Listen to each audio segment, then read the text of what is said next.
이 9번째부터 13번째 이 사비부는 다섯 군데가 되죠. 9번째, 10번째, 11번째, 12번째, 13번째 다섯 군데가 되지만 결국 하나의 모습을 얘기해요. 문간의 창이에요. 문간의 창.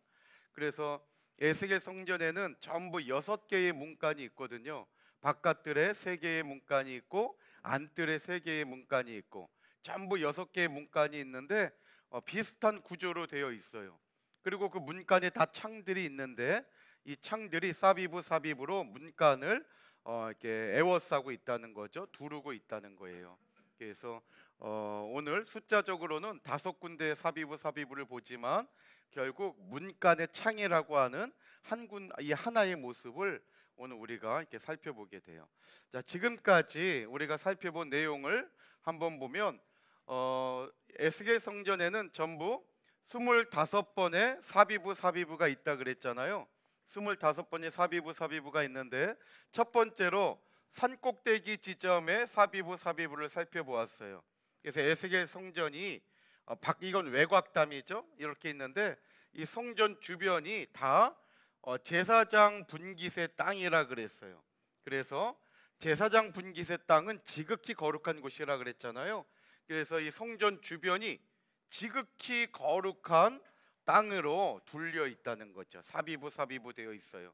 그리고 두 번째, 세 번째는 외곽담의 사비부예요. 에스겔 성전은 담이 2개가 있다 그랬죠. 외곽담이 있고 또 그 안에 성전과 붙어 있는 성전담이 있는 거예요. 그래서 외곽담의 사비부가 2번 에스겔서 42장 15절과 20절에 성경에 이렇게 2번 나오게 돼요. 그래서 500장 때 척으로 하면 3,000척이 되고 미터로 하면 1.596m, 약 1.6km 되는 아주 긴 사면의 담이 이렇게 에스겔 성전을 사비부하고 있는데 이 외곽담의 사비부는 2번 성경에 나온다는 거예요. 그래서 우리가 이렇게 첫 번째 이 사비부를 보았고요. 그 다음에 네 번째 사비부는 바로 이 성전과 붙어 있는 이 사면 성전담의 사비부죠. 그래서 이렇게 성전과 딱 붙어 있어요. 그래서 높이가 한 장대고 그 다음에 넓이도 한 장대 되는 아주 두껍고 높은 성전담이 사비부하고 있다. 우리가 네 번째 사비부를 살펴보았고요. 다섯 번째 바깥들이 또 이 성전을 사비부예요. 그래서 바깥들은 길이가 남쪽, 동쪽, 북쪽 다 100척씩이에요.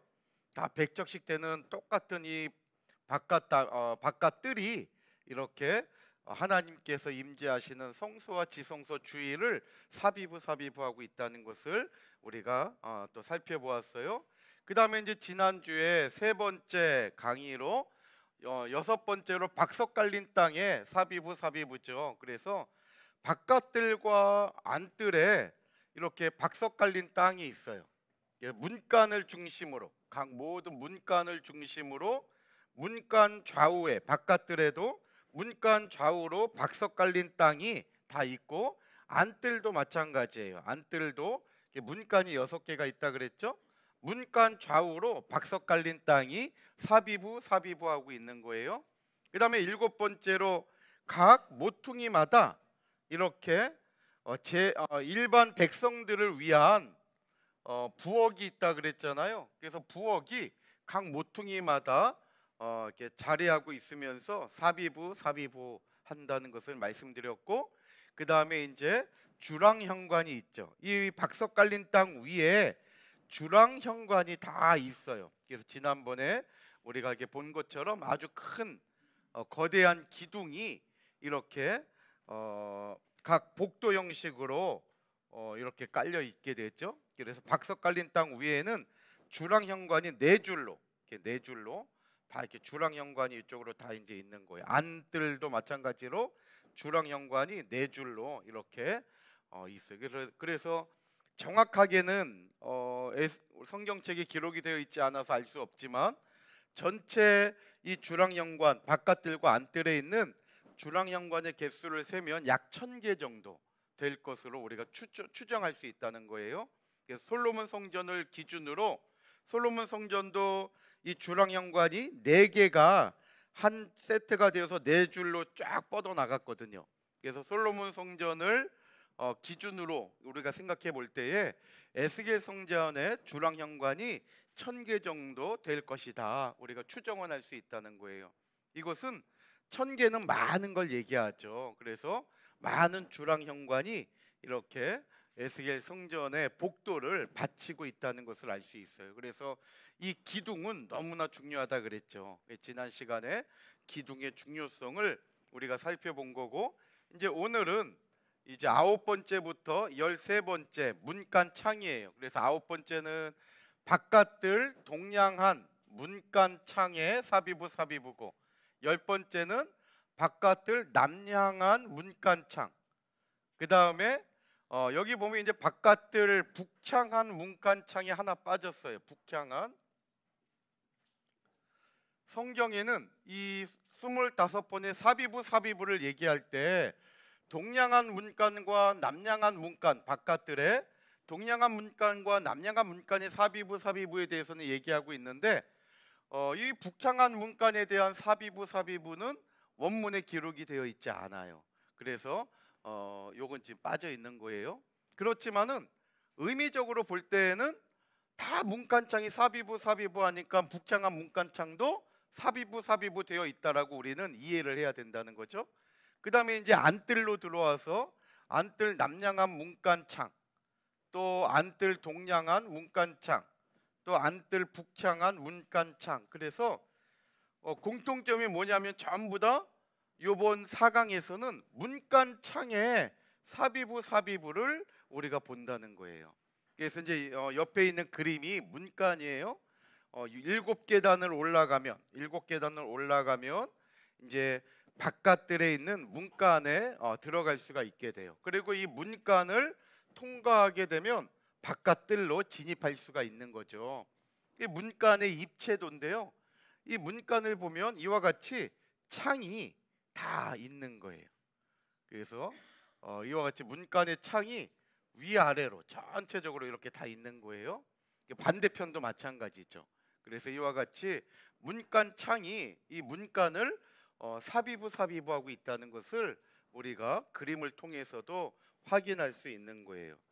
자, 그러면 이와 같이 9번째 문간 창을 볼 때에 9번째는 동양한 문간 창을 바깥을 동양한 문간 창을 얘기하고 있고, 10번째는 남양한 문간 창을 얘기하면서 위에 있는 북향한 문간 창과 같다라고 이제 성경에는 기록이 되어 있어요.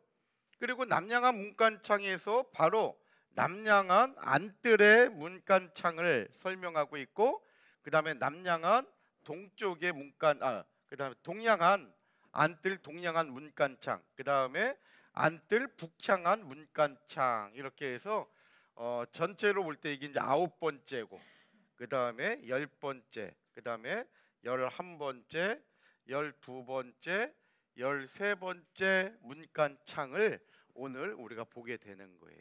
그래서 우리가 공부하는 부분이 이렇게 된다는 것 아시면 되고요. 그 다음에 좀 이제 가깝게 봐서 이 문간창을 좀 이제 확대해서 보게 되면 이것은 이제 바깥들 현관, 여기가 이제 7계단으로 올라오게 돼요. 7계단으로 올라오게 되고, 현관이 어디에 있느냐에 따라 이것이 바깥들 문간이냐 안뜰 문간이냐를 우리가 구별할 수 있어요.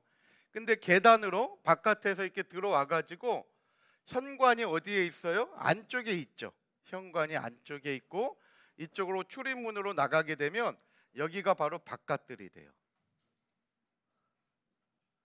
그래서 문간에서 현관이 안쪽에 있으면 이것은 바깥들 문간이고, 반대로 현관이 안쪽에 있어요. 그 계단으로 올라오자마자 현관을 만나게 돼요. 그러면 이 문간은 안뜰 문간이구나, 이렇게 우리가 구별할 수가 있는 거예요. 그래서 그 앞에 그림을 잠깐 보면요, 다시 보면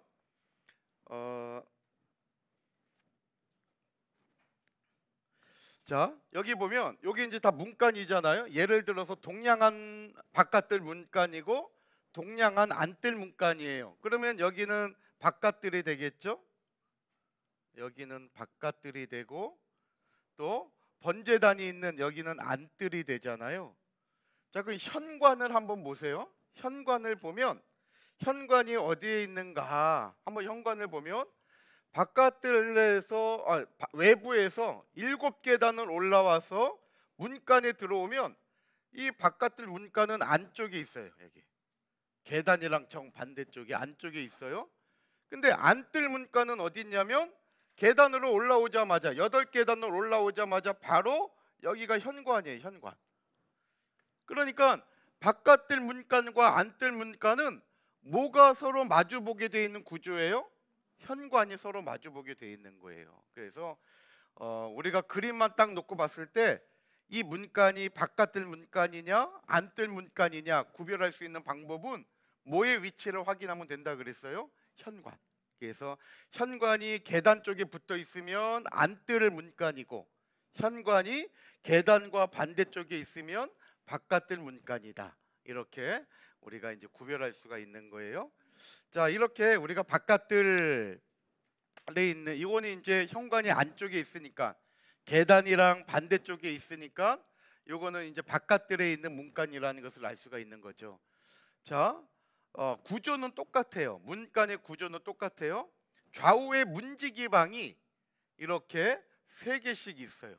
한쪽에 3개씩 문지기 방이 있어요. 그리고 이 문지기 방에 하나씩 창이 있어요. 여기에 문지기 방에 창이 있죠. 여기에도 문지기 방에 창이 이렇게 하나씩 다 있어요. 그러니까 창이 있고 또 방과 방 사이에 2.66m 5척이나 되는 두꺼운 담이 또 있어요. 벽이 있는 거죠. 벽이. 근데 그 벽에도 하나씩 또 창문이 있어요. 벽에도 창이 하나씩 있어요.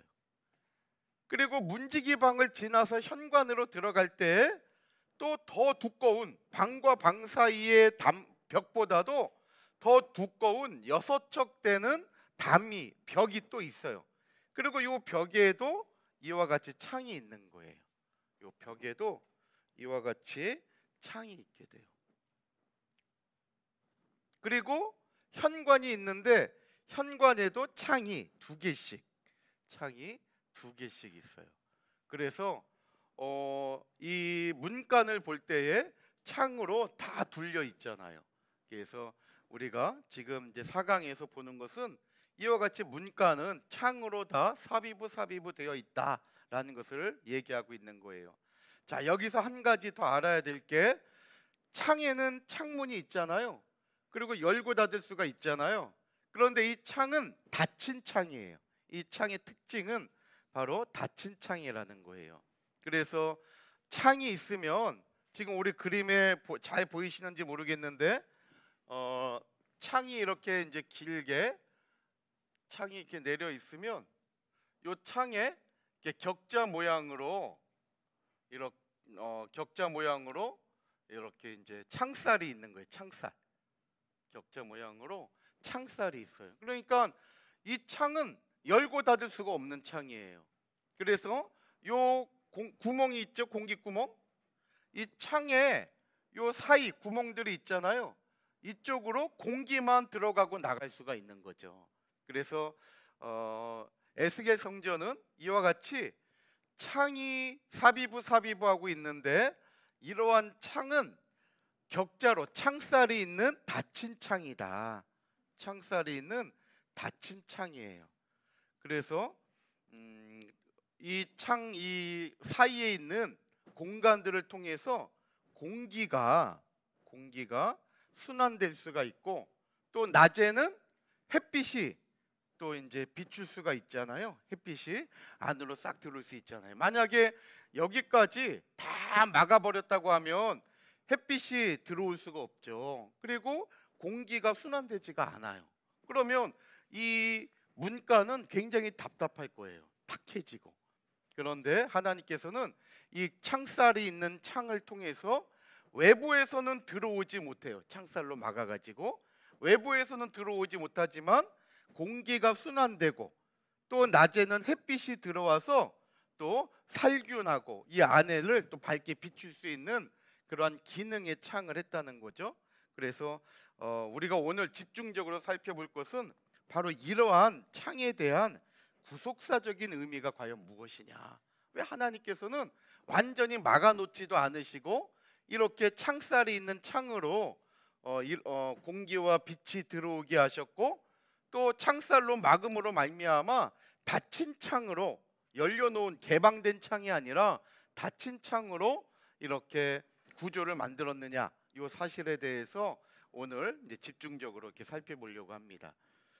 자, 그러면 우리 교재를 볼게요. 21페이지. 자, 첫 번째, 바깥을 동양한 문간 창의 사비부 아홉 번째, 에스겔서 40장 16절에 보면 그 창은 좌우편은 복수형이에요. 왜냐하면 창이 하나가 아니었잖아요. 그래서 이제 원문에는 창들 복수형으로 되어 있는 거예요. 좌우편으로 벌려 있으며 이렇게 히브리 원문에는 사비부로 표현이 되어 있어요. 그래서 아홉 번째 이 문간은 옆에 적어 놓으세요. 에스겔 40장 6절부터 16절의 내용이에요. 그 다음에 두 번째, 바깥들 남양한 문간 열 번째죠.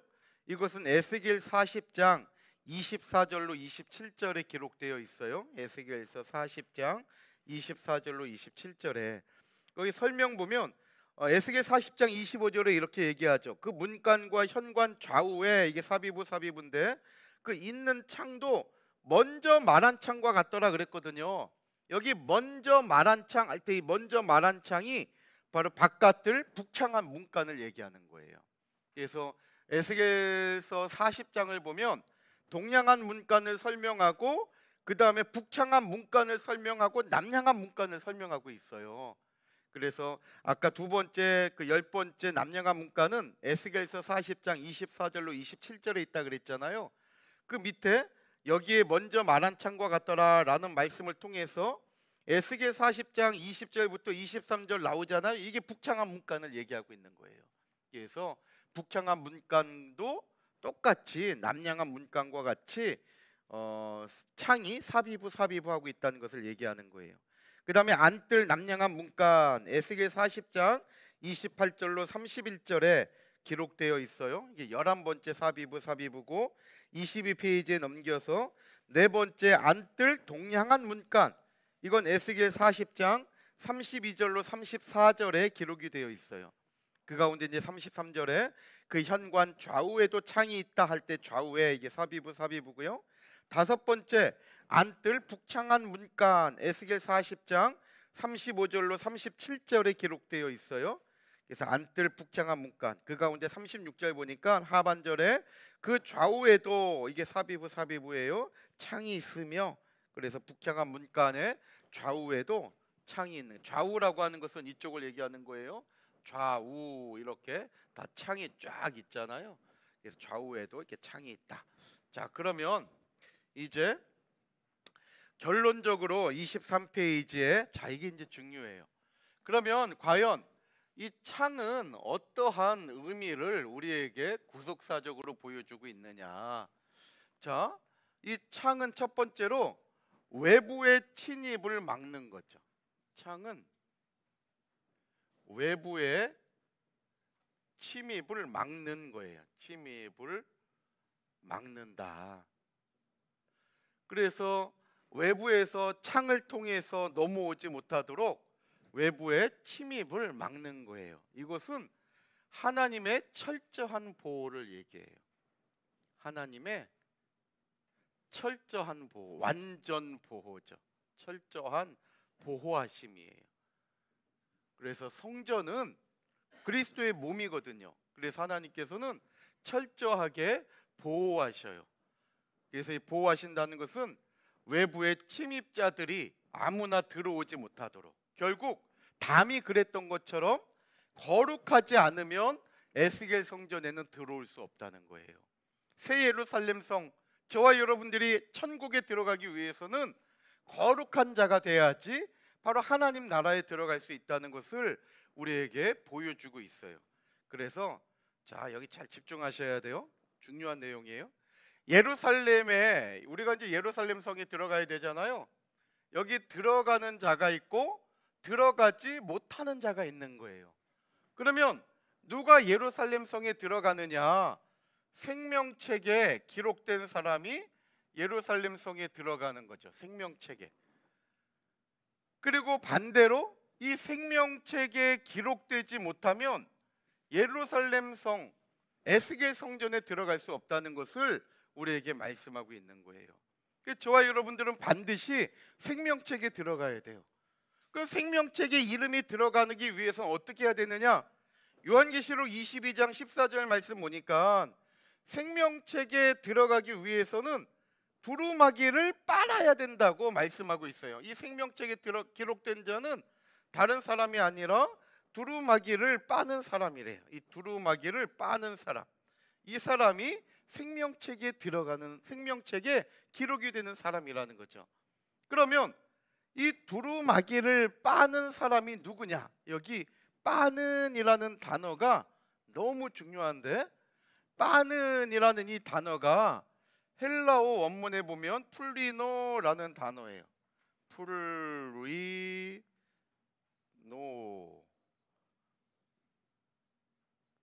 풀리노. 한번 따라해 보세요. 풀리노. 이게 두루마기를 빠는 할 때 빠는이라는 단어예요. 그런데 시제가 능동이에요. 자기 스스로 자기가 빠는 거죠. 능동. 형태가 능동이고요. 그리고 현재 분사형으로 되어 있어요. 현재 분사. 제가 지난번에도 말씀드렸죠. 분사는 어떠한 의미로 해석을 해야 된다 그랬어요? 계속의 의미라 그랬죠. 그러니까 어떤 사람이 생명책에 들어가느냐? 날마다 두루마기를 빠는 거예요. 빠는 거. 그래서 이것은 한 번 빨았다고 되는 게 아니에요. 현재 분사형이니까 계속적으로 빨아야 된다는 거예요. 계속적으로. 그러니까 이게 뭘 얘기하고 있느냐? 바로 회개의 삶을 얘기하고 있는 거예요. 회개. 우리는 회개를 한 번 했다고 끝나지 않잖아요. 회개는 늘 우리의 삶 가운데 내가 알고 지은 죄도 있고 또 모르고 지은 죄도 있어요. 알고 지은 죄는 우리가 또 하나님의 은혜로 회개하게 되지만 모르고 지은 죄는 또 넘어갈 수도 있거든요. 그러니까 늘 하나님 앞에 내가 오늘을 살면서도 정말 감사하면서 제대로 살았는지, 내가 혹시 하나님 내가 모르고 실수하고 이렇게 모르고 지은 죄가 있으면 이것까지도 용서해 달라고 우리는 날마다요. 날마다. 두루마기를 빠는이라고 하는 이 시제가 현재 분사로서 계속 지금부터 계속적으로 내가 하나님의 은혜를 깨달은 이후부터 계속적으로 회개하는 삶이 바로 생명책에 기록되어지는 삶을 살아가는 사람이 될 수 있다는 거예요. 그런가 하면 생명책에 기록되지 못한 사람은 요한계시록 21장 27절 하반절 말씀 보니까 세 가지로 나타내요. 첫 번째, 속된 것, 거룩하지 못한 것. 그리고 두 번째, 가증한 일을 하는 사람. 그 다음에 세 번째, 거짓말을 하는 사람. 그래서 속되고 또 가증한 일을 하고 거짓말을 하는 사람은 생명책에 못 들어간대요. 그러면 저와 여러분들이 지금까지 살면서 하나님 앞에 가증한 일을 한 적이 한 번도 없습니까? 저와 여러분들이 거짓말 한 번도 안 하고 살았어요? 그렇지 않잖아요. 중요한 것은 여기 바로 하는이라고 하는 단어예요. 하는. 이 하는이라고 하는 단어가 헬라 원문에 보면 이 하는, 이 단어가요 포이온이라고 하는 단어예요. 포이온이라고 하는 단어인데, 이 단어는 포이에오라고 하는 기본 동사가 포이에오라고 하는 단어예요. 한번 따라해 보세요. 포이에오. 예. 이 포이에오라고 하는 단어의 현재 분사 능동이에요. 이것도 똑같이 현재 분사. 아까 풀리노라고 하는 단어도 현재 분사 능동형이라 그랬잖아요. 근데 거짓말을 하는 이러한 뜻인 이 포이온이라고 하는 단어도 포이에오라고 하는 단어의 현재 분사형의 능동이에요. 그럼 이 포이에오라고 하는 단어가 무슨 뜻이 있느냐? 첫 번째, 창조하다라는 뜻이 있어요. 포이에오, 창조하다. 그러니까 거짓말을 만들어내는 거죠. 창조하다, 거짓말을 만들어내는 거. 또 두 번째로 만들다라는 뜻이 있어요. 만들다, 포이에오, 창조하다, 만들다. 근데 그것이 뭐예요? 현재 분사니까 한 번 하고 끝나는 것이 아니라 계속적으로 거짓말을 만들어내. 습관이 된 거예요, 습관이. 그러니까 본인이 뭘 잘못하고 뭘 고쳐야 되는지를 깨닫지 못한 거죠. 그래서 늘 거짓말을 습관처럼 만들어내고 거짓말을 즐겨하는 거죠. 가증한 일을 멈추지 않아. 계속적으로. 그러한 사람은 결코 생명책에 기록되지 못하는 거예요. 천국에 들어가지 못하는 거예요. 그래서 우리가 때로는 거짓말하고 나도 모르게 본의 아니게 정말 잘못할 일이 있을 수 있잖아요. 이때 우리는 늘 두루마기를 빠는 거예요. 풀리노, 늘 계속적으로 하나님께 용서를 구하고 내가 다음에 그러지 말아야지 다시 한번 다짐하고 좀 조심하고. 그런데 나도 모르게 또 그럴 때가 있잖아요. 그러니까 우리는 늘 두루마기를 빠는 풀리노의 삶을 살아가는 거죠. 이건 능동 형체고 계속적인 현재 분사 형태로 늘 우리가 회개하며 할 때 하나님께서는 우리의 그 모든 죄를 용서해 주신다는 거예요. 그런데 반대로 거짓말을 만들어내고 가증한 일을 하고 이런 일에 계속적으로 포이에오 한다면 그 사람은 천국에 들어가지 못한다는 거죠. 그래서 오늘 저와 여러분들이 회개가 얼마나 중요한지 알 수 없는 거예요. 그래서 지난번에도 말씀드렸지만 우리는 회개함으로 말미암아 하나님의 긍휼을 구하는 사람들이에요. 그러면 우리의 죄를 용서해 주시는 분은 하나님이에요. 그래서 우리는 정말 끝까지 내 마음에 정말 평안이 올 때까지 하나님 용서해 달라고, 하나님께서 나에게 잊어버리는 은혜를 주실 때까지 생각날 때마다, 때로는 문득문득 생각날 때가 있잖아요. 그럴 때마다 하나님 정말 나의 그러한 잘못을 용서해 달라고 하면서 지금 나에게 그러한 모습이 또 있지 않은지 자기를 살피는 거예요. 하나님은 나를 정죄하려고 자꾸만 죄악을 생각나게 하시는 것이 아니라 나를 죄로부터 경계하게 하기 위해서 사랑하시는 가운데 우리에게 회개를 원하시기 때문에 때로는 지나간 일들도 생각나서 스스로 나를 부끄럽게 하고, 그럴 때마다 우리는 교만해지려고 하다가 다시 겸손해질 수가 있는 거예요. 하나님을 다시 한번 생각하게 되는 거죠. 그래서 회개가 바로 새 예루살렘, 에스겔 성전, 천국에 들어가는 중요한 통로가 된다는 것을 알 수가 있어요. 그래서 회개는 한 번 하고 끝나는 것이 아니라 계속적으로. 그래서 예수님께서 요한복음 10장 13절에 보면 중요한 말씀을 우리에게 가르쳐 주셨어요. 요한복음 10장에는 10장에서 예수님께서 뭐라고 그러셨냐면, 목욕을 한 사람, 목욕을 한 자에게는 발만 씻으면 된대요. 다시 목욕할 필요가 없대요. 목욕을 한 사람에게는 발만 씻으면 된다는 거예요. 여기 목욕이라고 하는 것이 뭘 상징하냐면 중생을 상징해. 중생, 거듭남이라고 우리가 표현하기도 하죠. 거듭남.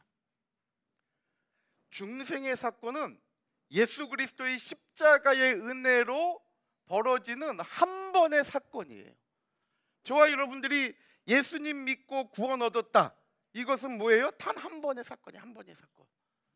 예수님을 믿고 저와 여러분들이 이제 하나님의 아들이 되고 아들로서 고백하고 하나님을 나의 아버지로 고백하는 이 사건은 한 번이에요.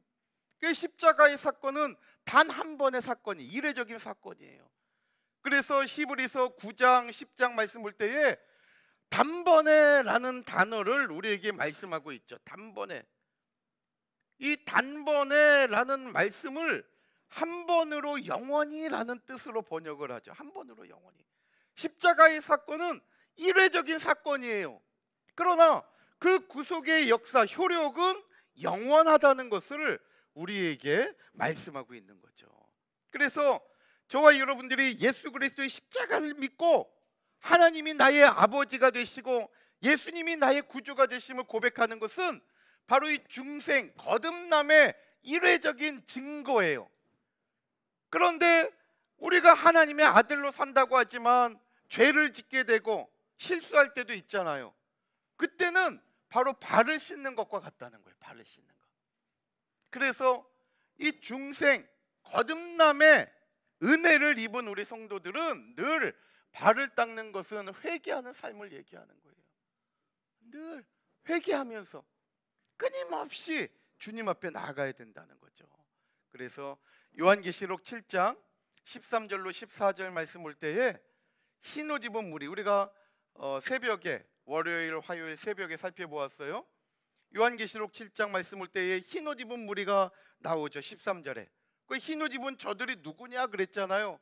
그랬더니 14절 하반절에 뭐라 그랬냐면 저들은 어린 양의 피에 그 자기들의 옷을 씻어서 희게 된 자들이라고 말씀하고 있어요. 바로 이 흰옷 입은 자들은 구원받은 모든 성도들을 얘기한다 그랬잖아요.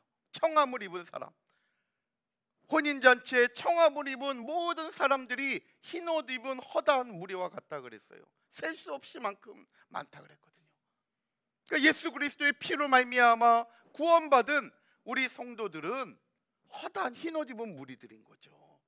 그래서 여기 보면 자, 우리 24페이지 한번 보세요. 24페이지에 자, 7장 14절 하반절에 보면 어린 양의 피에 그 옷을 씻어 희게 되었다 그랬죠. 여기 씻어라는 단어가 헬라어로 풀리노라는 단어예요. 풀리노.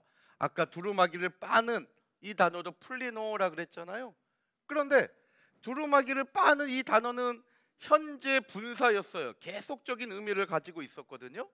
그런데 여기 7장 14절에 나와 있는 요한계시록 7장 14절에 나와 있는 이 풀리노라고 하는 단어는 과거형으로 사용되어졌어요. 과거형. 그러니까 어린 양의 피에 그 옷을 씻는 사건은 과거에 한 번 있었던 사건이라는 거예요. 그래서 이것은 밑줄에 적으세요. 단회적 사건을 얘기한 단회적 사건 또는 일회적 사건, 딱 한 번 있는 사건이에요. 그래서 저와 여러분들의 중생, 거듭남은 몇 번 있는 거예요? 한 번이에요. 그 세례는 한 번만 받으면 되는 거예요. 세례는 내가 거듭남의 고백이 바로 세례로 우리에게 보여주거든요. 그 세례는 한 번만 받으면 되는 거예요. 그래서 우리가 유아 세례 받을 때에는 부모님의 신앙으로 세례를 받은 거예요.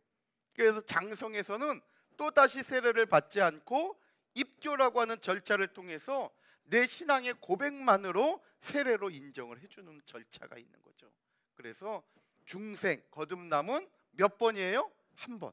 단회적인 사건이다. 그러나 회개는 어떻게 해야 돼요? 계속적으로, 지속적으로 분사형이 돼야 된다는 거예요. 자, 한번 23페이지부터 1번의 답을 볼게요. 자, 결론, 창의 사비부에 담긴 구속사적 교훈. 첫 번째, 창은 외부에 뭘 차단해요? 침입. 이건 철저한 보호를 얘기하는 거예요. 철저한 보호. 그래서 열왕기상 6장 4절은 솔로몬 성전의 창을 얘기하는 건데요. 열왕기상 6장 4절에 전을 위하여, 성전을 위하여 붙박이 교창을 냈다 그랬어요. 이 붙박이 교창이 바른 성경에는 창살이 달린 창문이라고 이제 표현이 돼 있어요. 그래서 교창, 창살이 있다는 것을 얘기해요. 그런 것처럼 에스겔 성전도 창살이 있는 창이 있어서 외부로부터 들어올 수 없다는 거죠. 1번 동그라미에 성전은 외부인이 절대로 안으로 들어올 수 없도록 철저하게 뭐 되어 있다 그랬어요? 보호되어 있다 그랬죠. 보호. 그래서 에스겔서 21장 27절에 이렇게 성전은 보호되어 있기 때문에 아무나 들어오지 못해요. 그럼 누가 들어오지 못하냐? 속된 것 첫 번째, 두 번째 가증한 일, 세 번째 거짓말하는 자 들어오지 못해요. 여기서 하는 아까 얘기했죠. 포이온이라고 하는 단어인데 능동이고 그 다음에 수동 그 현재 분사형으로 계속적인 의미를 가지고 있는 거예요. 이 사람은 결코 들어오지 못한다 그랬죠? 그럼 누가 이 성전 천국에 들어가느냐? 생명책에 기록된 자들 뿐이다 단정 짓고 있는 거예요. 밑에 에스겔서 요한계시록 22장 15절도 개들과 술객들과 행음자들과 살인자들과 우상숭배자들과 및 거짓말을 좋아하며 지어내는 자 다 어디에 있대요? 성 밖에 들어오지 못하는 거예요.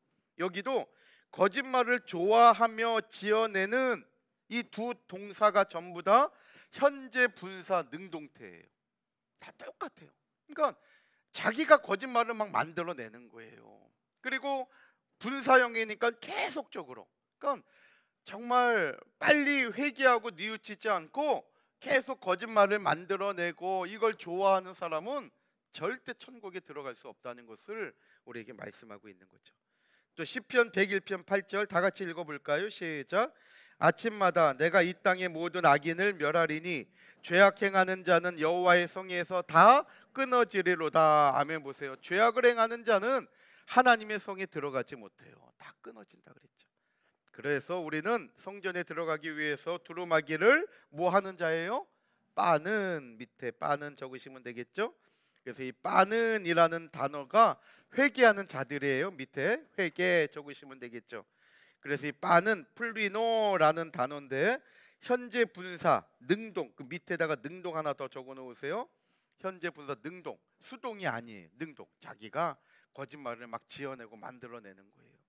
이러한 현재 분사 능동태로서 계속적으로, 밑줄에 적으세요. 계속적으로 회개해야 된다는 거죠. 그래서 중생의 사건은 한 번이지만 회개는 계속적으로 있어야 돼요. 지금도. 자, 그 다음에 뒷페이지 이렇게 설명했죠. 그 다음에 요한복음 13장 10절 중간에 있죠. 한번 읽어볼게요. 시작.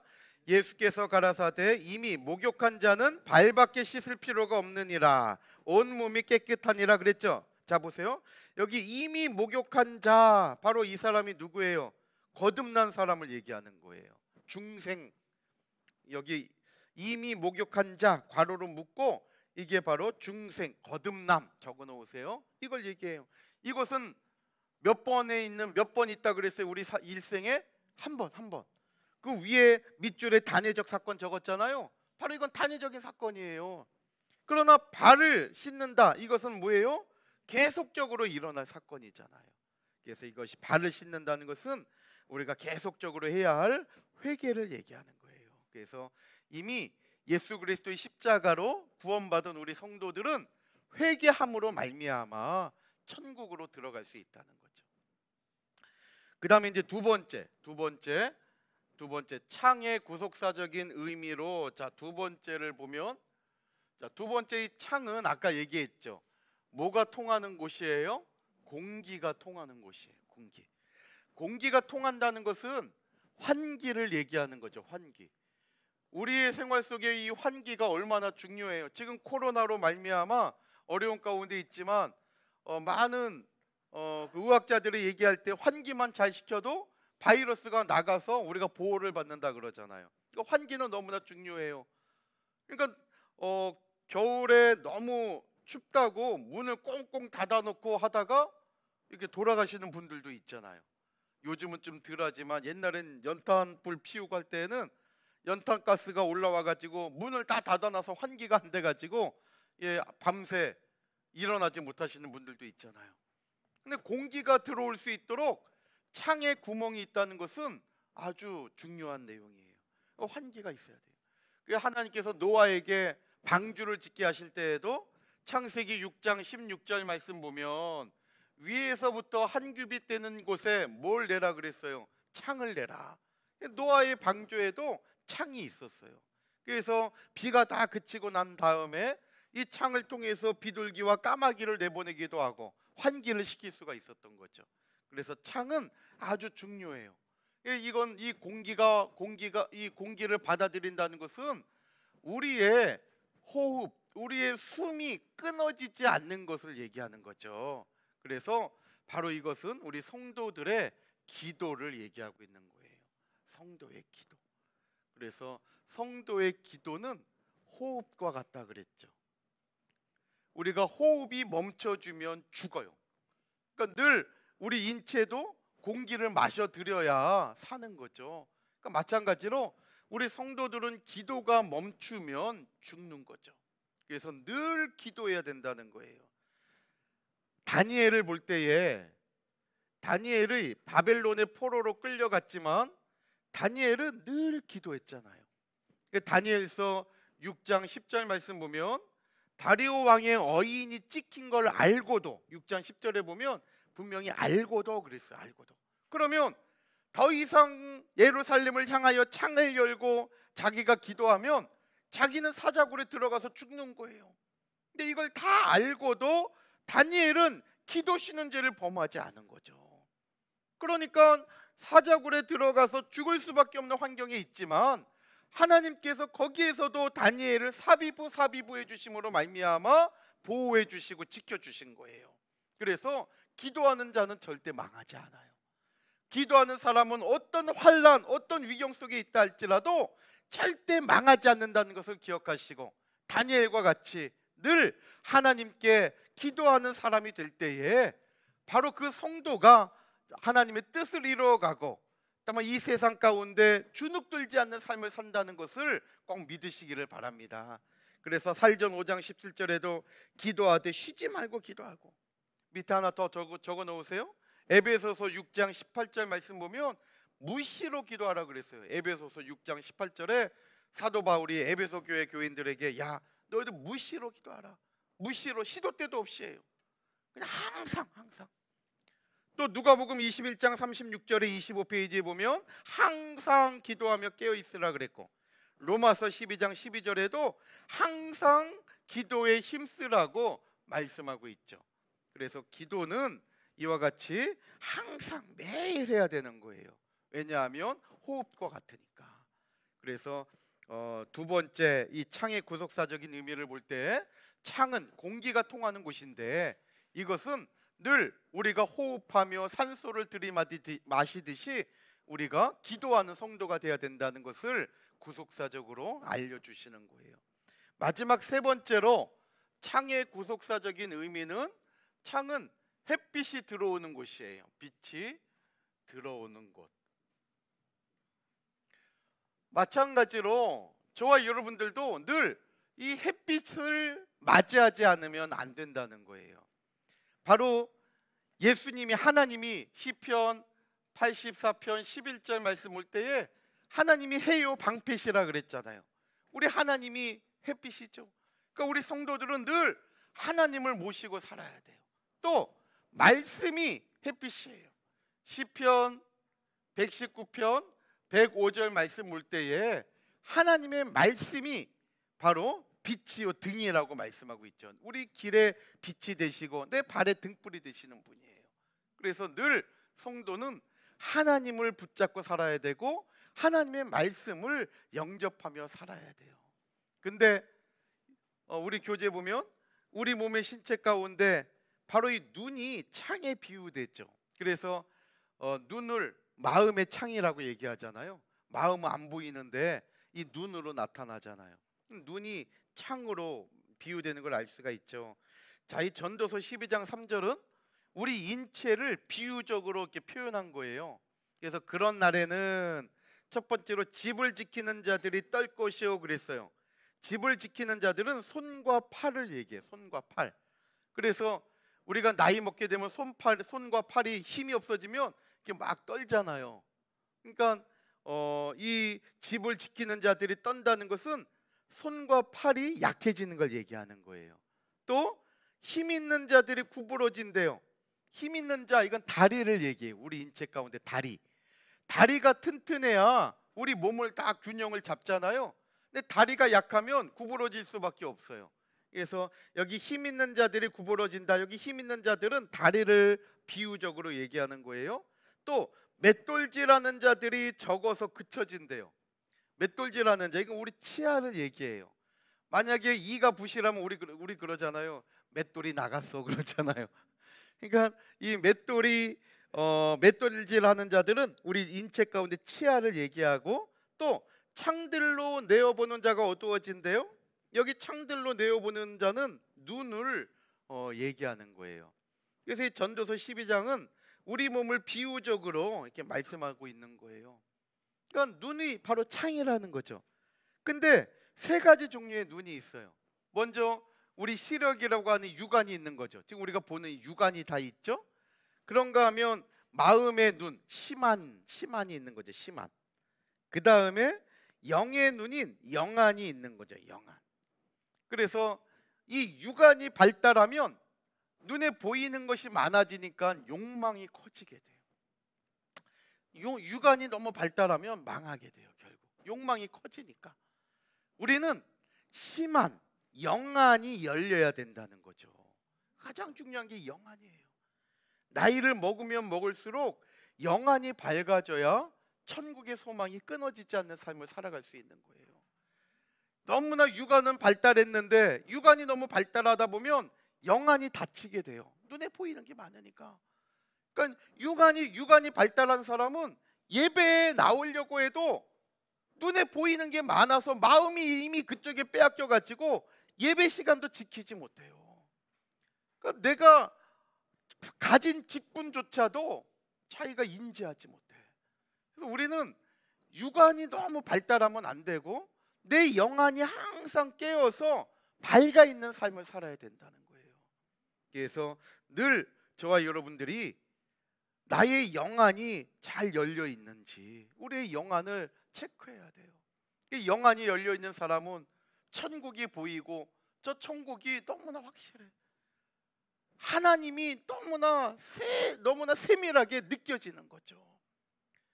육안이 발달한 사람은 누가복음 12장의 어리석은 부자와 같이 자기의 인생이 어떻게 끝났는지조차도 깨닫지 못해요. 누가복음 12장 16절로 21절 보면 비록 비유의 말씀이에요. 예수님께서 비유로 하신 말씀인데 육안이 발달하니까 어떻게 하면 돈을 버는지 이 돈길이 보이는 거예요. 그러니까 거기에 자꾸 몰두하게 되니까 재밌는 거예요. 그러니까 누가복음 12장 16절이야 보세요. 내가라는 표현이 우리 개역 한글 성경에 6번 나와요. 누가복음 12장 16절로 21절에 보면 내가 또 나라고 하는 자기를 가리키는 표현이 우리 개역 한글판에 이 한글 성경에는 개역 개정판도 그렇고 6번 나와요. 그런데 헬라어 원문에 보면 이 내가라고 하는 자기를 가리키는 표현이 7번 나와요. 7번. 그러니까 7은 완전 수잖아요. 그러니까 예수님께서 비유로 말씀하실 때 완전히 교만한 자기중심적인 삶을 얘기하는 거예요. 이 사람은 육안이 열려가지고 정말 소출이 해마다 많아져. 그러니까는 내가 창고를 더 지어야겠다. 내 창고에 이 알곡들을 가득 채워야겠다. 창고를 여러 개 더 짓고 가득 채우고 난 다음에 뭐라 그래요? 내가 이제 나를 위하여 쉬고 이제 즐겨야겠다. 그때 하나님께서 뭐라 그래요? 이 어리석은 놈아, 어리석은 자요, 오늘 밤에 내가 너의 영혼을 취하면 네가 모은 그 많은 것들이 누구 것이 되겠느냐. 그래서 육안이 발달한 사람은 결국 그 욕망을 쫓아 살다가 누리지 못하고 죽는 인생이 되는 거예요. 또 여호야김이 대표적인 육안이 열린 사람이에요. 예레미야서 말씀 볼 때에 이 여호야김이 얼마나 육안이 발달했는지 좋은 거는 다 자기를 위하였어. 좋은 건 전부 다.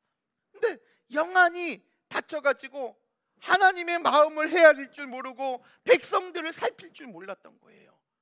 그래서 이 여호야김의 결과도 너무나 비참하게 성 바깥에 왕인데도 불구하고 왕의 묘실에 들어가지 못하고 성 바깥에 집어던짐을 당해가지고 비참하게 그 인생이 끝나고 마는 거예요.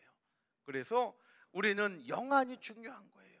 그래서 나의 영안이 맑게 잘 보존하면서 늘 내 눈이 하나님께 집중하고 천국에 집중하고 말씀에 집중하는 삶을 살아야지 육안만 발달해가지고 세상의 욕망을 따라가다가 잠시 누리다가 끝나는 인생이 돼버리고 만다는 거예요.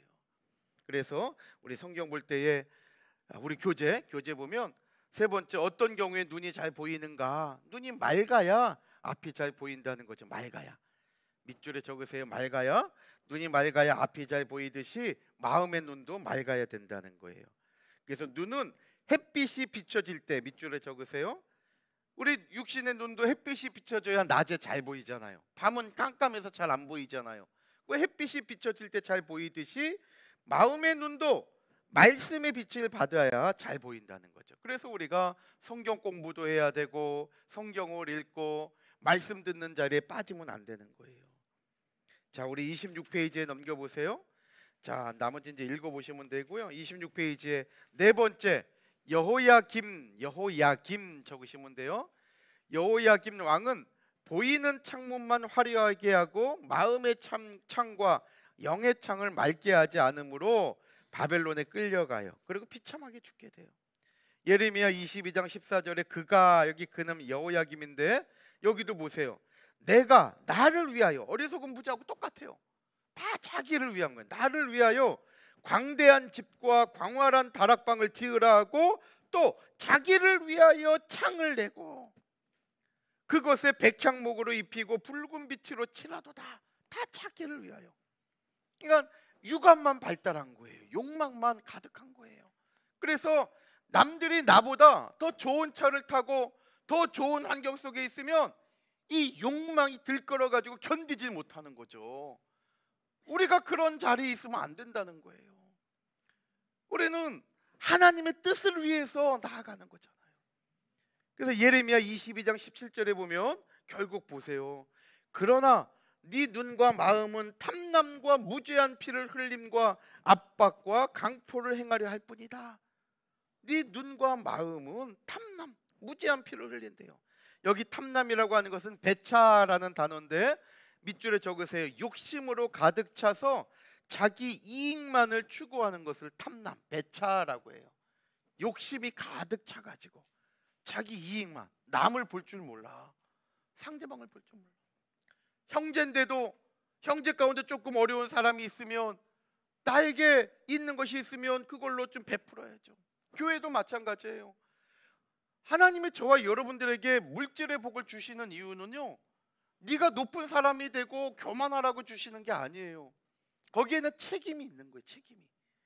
하나님이 저와 여러분들에게 각각 주시는 은사와 달란트가 있어요. 하나님이 주시는 분복이 있어요. 분복. 근데 이 복은 네가 이거 가지고 너를 나타내고 그 어리석은 부자와 같이 의시되라고 하는 것이 아니라 그것을 통해서 하나님의 일을 하라고 하시는 하나님의 소망이 담겨 있는 거예요. 그래서 교회에는 물질이 있는 사람이 있는가 하면 물질이 없는 분도 있고 일용할 양식으로 살아가시는 분들도 있는 거예요. 교회에는 권력이 있는, 세상의 권력을 허락받은 분이 있는가 하면 또 세상의 명예를 허락받은 분도 있는 거죠. 정말 각각의 하나님께서 주신 분복들이 있는 거예요. 하나님이 세상에서 나에게 주신 그 힘을 교회 가지고 와서 의시되라고 준 것이 아니라는 거죠. 그걸 통해서 교회를 통한 하나님의 말씀의 역사에 쓰임 받기를 원하시는 하나님의 뜻이 있는 거예요.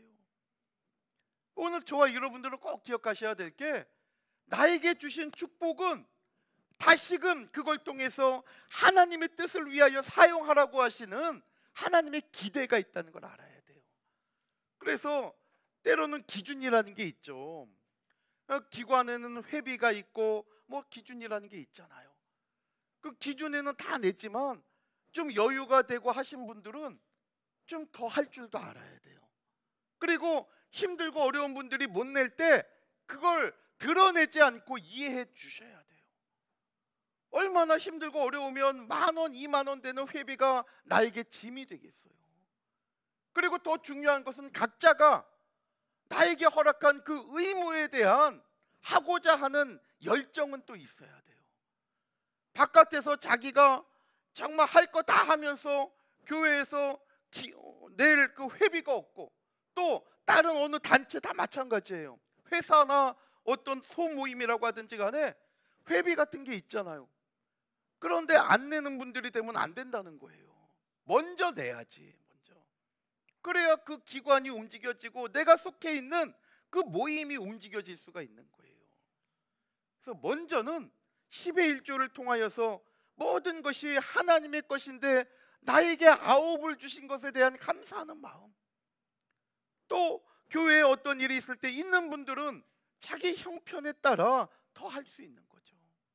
그런데 하나님이 그렇게 복을 주셨는데 인색하게 남들이 얼마 하니까 나도 그냥 이 정도 해야지, 이건 정말 신앙이 하나도 없는 거예요. 하나님을 바라볼 줄 모르는 거예요.